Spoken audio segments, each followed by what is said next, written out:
only go so far, or some sort of loud verbal display challenging ET in general out Oh in the middle yeah, of that's nowhere? what I was doing. I actually had a pistol in time. I was really ticked off when I was having this fit. I was waving the gun in the air, okay, and I had this fit. And at this moment, I said, okay.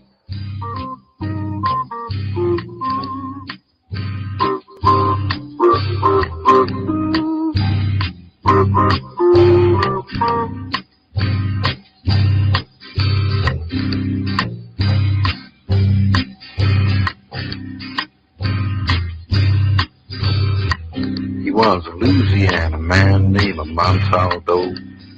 Folks around called him Six Gun Joe. Works with ICAR, don't you know? Investigating UFOs.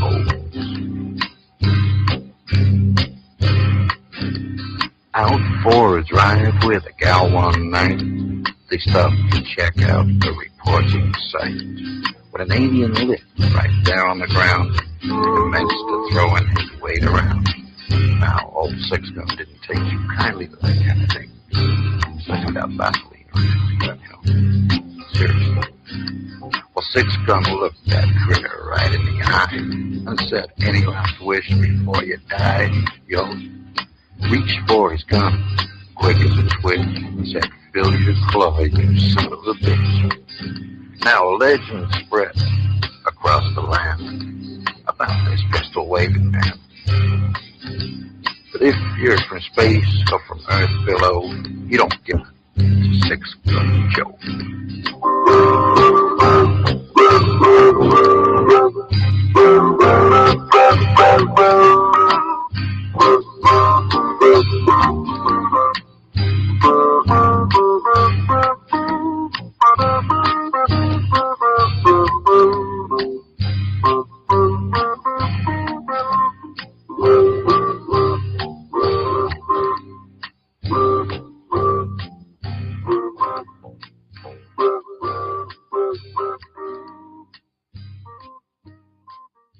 Welcome to UFO Undercover with your host, Joe Montaldo.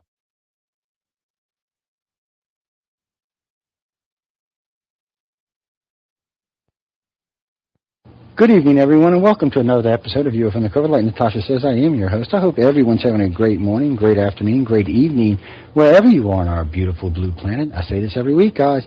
It's my favorite thing to come do. I get to talk to 144 countries around the world, all kind of people about a whole range of topics that are running. I sigh. Sorry, guys, talking virtual autonomy. It's just one of my favorite things to do. I come here every week. I've been doing this for 10 years. I think we're on... I think show 500, if I remember correctly. I'll have to actually go see. We're right around there. I might actually be a little over that. So check it out. You know, the archives are free. They're located at paranormalradionetwork.org or upn.org. There's a whole host of addresses and ways to find your way to the archive site. We've also started by special request. We'll do this for a few people. I'm not going to make a habit of this every week, but once or twice a month, I'm reposting popular archives that have been requested by more than a few people, usually a dozen or more. I will go back and post the archive, repost it so it's at the top of the list again, so it's easy to find and for people. Let's post it a few. Some of my archives, some are some other people's archives. I see the show I did with the Church of Mavis Saturday is doing quite well. Brought the archive site down twice this week, which is, of course, now back up. We don't have any problems with that, but that was interesting to see. There's a lot of people going to check out that archive. On the one about Golf Breeze has also been reposted by popular demand, which is nice to get up there. And one of the last Voice of the People done by November Hansen will be reposted this weekend. That's by demand as well. So guys, check them out. They'll be available on the archive site. They'll be up there for quite some time, so you got time to go look at them and check them out and see what's going on.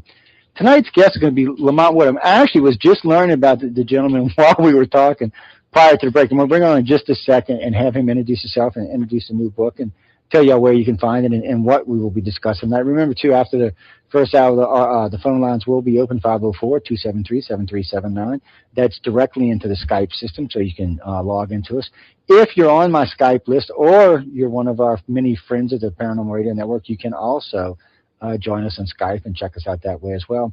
And Skype just sent us this new thing about GroupMe, so we're going to probably be adding that to what we're already doing, along with the whole host of archive stations you can find this on. The syndicated stations we're on, and all of our own personal servers. So, guys, you can't say I do make it easy for y'all to listen to the show. Tonight's guest is Lambert Wood. Lambert, why don't you come on? Lamont, why don't you come on and tell everybody a little bit about yourself? Tell them a little bit about the book. Let's tease them at first, and then I want you to tell them about the story we were just talking about when we were coming on. So go ahead, man. Okay, again, the name is Lamont Wood. I'm a writer living in San Francisco, and the book is called Out of Place in Time and Space, and you can find it on Amazon or in better bookstores.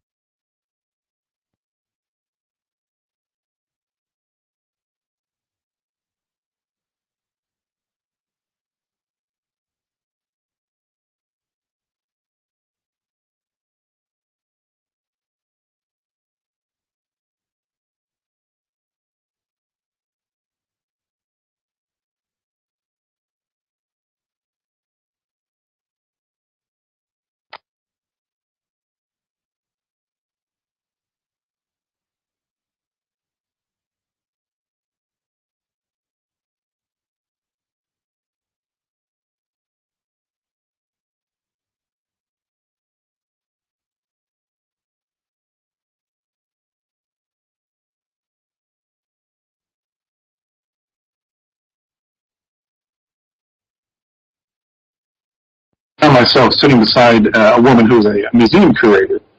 So I was asking her, is there a particular way to find a painting somewhere in Europe? That's all I know.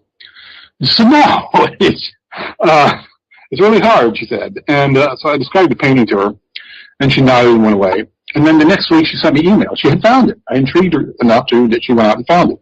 So I'm not even the first person to have worked on the book, as it turned out. And the painting I was talking about is one I used in chapter 1. And it's painted in 1460, and it's hanging on the wall of a museum in France. And it's fairly standard church painting. It shows the Madonna with the Christ child on her lap. And for centuries, it probably hung there, and no one paid much attention to it. But nowadays, our attention is kind of drawn to what the Christ child is doing, because he's depicted as playing with a pull-string toy helicopter. Now, that's pretty weird considering it was painted in 1460. Now, people will tell you, oh, Leonardo da Vinci, he sketched that helicopter one time. He was 8 years old when the thing was painted, and he had nothing to do with it. His conception of the helicopter worked. There was no way on it to, it shows a passenger, but there was no way on it to dampen the torque, so the body would have spun one direction, and the blades would have spun another. This again, it's just a flying toy. You pull the string, and this stick with the spinning blades on the top would have sprung up and flown away. But that's sort of another theme I noted when I was researching the book. I have like 42 examples of these things in the book. And what I keep noticing is that children's toys are too frivolous for serious attention. And here we had a flying machine in the Middle Ages, and the fact that they're including it in this painting just means the artist says, this is a toy. I have put it in the hands of this individual to show that he is a child, because the way they depicted people back then, there's no difference. I also discovered, like, for instance, the Greeks and Romans had steam-powered toys, and it never occurred to them to use them for serious work. And of course, we've all heard the stories of the tombs in Central America or South America, where they find wheeled toys in tombs of cultures that did not themselves use a wheeled transport. So instead of sitting here saying, gosh, they were stupid, I think probably it'd be better to sit here and say, what are the kids doing now that we should be paying attention to? Are we still here? Something happened here in the background. Hello? Yeah, okay, I thought I lost you there for a second. Can you hear me okay, Lamont? Yeah, I couldn't hear you. Could you hear me? Yeah, I can hear you now. That was weird. Just for a second there, it was like there was a hiccup or real quiet. Okay. That was kind of strange. Yeah. No, but I was thinking when you were talking about Leonardo and in a helicopter. Not many people realize that when they look at the drawing that the person was on one way helicopter, because they're just looking at the drawing, they're not looking at anything else. Right. They say, well, it looks like a helicopter. Well, yeah, it does. But it's looking like, I mean, I can draw if it looks like a helicopter. I couldn't, you know. Yeah. Hell, I was in avionics electronics. I'm still a hard time telling you how the damn thing works. So go ahead, I didn't mean to interrupt you. Good. Okay, but like I'm saying, it's a theme I keep seeing over and over again, that children's stories are apparently too frivolous for study, but they're sometimes doing amazing things out there. And maybe we should pay more attention. Like I said, Greeks and Romans had steam-powered toys, but never apparently considered using them for serious work. And of course, like I said, in Central America, we find wheeled toys in tombs of cultures that did not themselves use wheeled transport, though that's probably because they didn't have decent roads and draft animals. They didn't have horses. Mm-hmm. So anyway, having this example, I got some other examples together and began looking for what I call a high concept to pull all this together. And the high concept, they came up with what I call the reverse anachronism. Now, standard anachronism is like when you go to the movies, and the movie is about Rome, but they're speaking English. You're not speaking Latin. But that's okay with you because you don't know Latin anyway. But that's really an anachronism because these people are portrayed with something that's out of their time. They're supposed to be Romans, but they're speaking English. Okay, but that, like I say, that's a matter of portrayal, how they're portrayed. And it's not really threatening or there's nothing controversial about it. My concept of reverse anachronism is that it's something from the present that we find in the past, either belief, information, practices, or an actual object in some cases. Now, if we have reverse anachronisms like that, it would stand to reason that there must be reverse anachronisms in the future that are here in the present. And presumably they're noise and we don't understand them. And so it's hard to identify them. But there is an excellent example that showed up while I was researching the book called the Antikythera mechanism. It was this thing found in the seabed off the Greek island of Antikythera, hence the name, in 1901. And at the time, it was presumed to be just a jumble of corroded bronze gears. Are we there again? I heard something weird going on in the background. You still there? Yeah, no, that was I actually had to turn that line. I thought it was somebody calling, and I just. Oh, okay, yeah. Okay, yeah. That was I'd say. But in 1901, they thought it was a mass of corroded bronze gears. Okay, after 100 years of studying it, we now know what it is because it's now sort of like coming to think of our present. It was an ancient Roman computer, basically. Now in the computer age, we can see that. And it's not a computer in the digital programmable sense, but the a computer where the programming is built into the design, like the old artillery fire control computers, et cetera. And in this case, it was a device for synchronizing or reconciling the lunar calendar with solar calendar, which you still do nowadays. I mean, they set Easter based on the lunar calendar. Then we say, well, it's going to be April so-and-so, which is in solar calendar. So actually, we still do that. And it did some other things as well and track various planetary positions. Modern reconstruction shows it was using what they call epicyclic gears. If you have a car with an automatic transmission, there are epicyclic gears in there. And previously, they were assumed to have been invented during the Industrial Revolution. But they show up in a device that it was around in Julius Caesar's lifetime. That the ship it was on probably sank in about 65 BC. How it could have done that, we don't know. But obviously, it represented generations of accumulated knowledge and skill. Yeah, both in the creation of intricate geared mechanisms and in tracking planetary motion. I mean, someone didn't throw that together just for ship sailing, I guarantee. No, well, we know we lost a lot of knowledge between the burning of Alexandria and a few other things that went on. Plus whatever was lost in some of the other places that were completely annihilated in time and space. So there's a lot. But you see, ancient history to me, because I do things and I tell people all the time, especially the fields we work in, you should always start in the past and work your way forward. Because frankly, I find the past, there's stuff that just is out of place. I'm looking at 100% of this, it just doesn't belong there, and you think it. Okay, and I don't want to take away from man, because, man's smarter than we look in a lot of areas. And we do learn things through repetition or many ways, but then if it's not kept a good record of, we lose it. And people don't realize, like today, everything now is going digital, and within 100 years, everything will be digital. If there's ever a great electronic wave or some kind of great war, we'll probably lose 90% of what we have. Oh, it's already in danger, even without that. They call it the digital dark age, because the hardware and the software both become obsolete so fast. And the files you have today, you may not be able to read them in 10 years. That's true, because I run into that problem. Yeah. So there's a lot of people worried about this. No, they should be.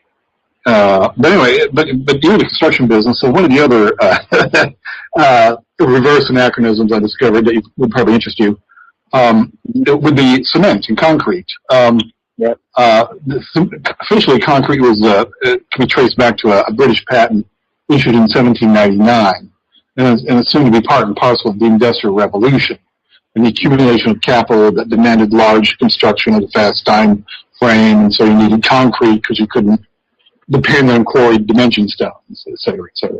And that's all true. But then you go to Rome, and you find these buildings that are made out of concrete. It's weird, considering it was invented in 1799. The Pantheon, for instance, in the middle of Rome, is the largest freestanding concrete vaulted structure. It's I forget what you call it. It's like it's a big dome. It's a dome, basically. Freestanding concrete dome. And it was built about 120 AD. We're not sure why. We're not sure how they built it, obviously out of concrete, but we don't know how they got the skill to do that. We're not sure why they built it. It's not really a temple. People refer to it as a temple, but the design of it does not allow for any pagan Roman worship. So we really don't know why they built it. There's a sign on the front that says it was built by a certain person, but we know that the person they're referring to had been dead for about 100 years when they built it. So it just gets weirder and weirder. But that's not unusual of ancient buildings. We often do not know much about them, or as much as we think we do when we actually look into it. Well, I always found the concrete thing interesting because the very first time I read about it was, 28 years ago.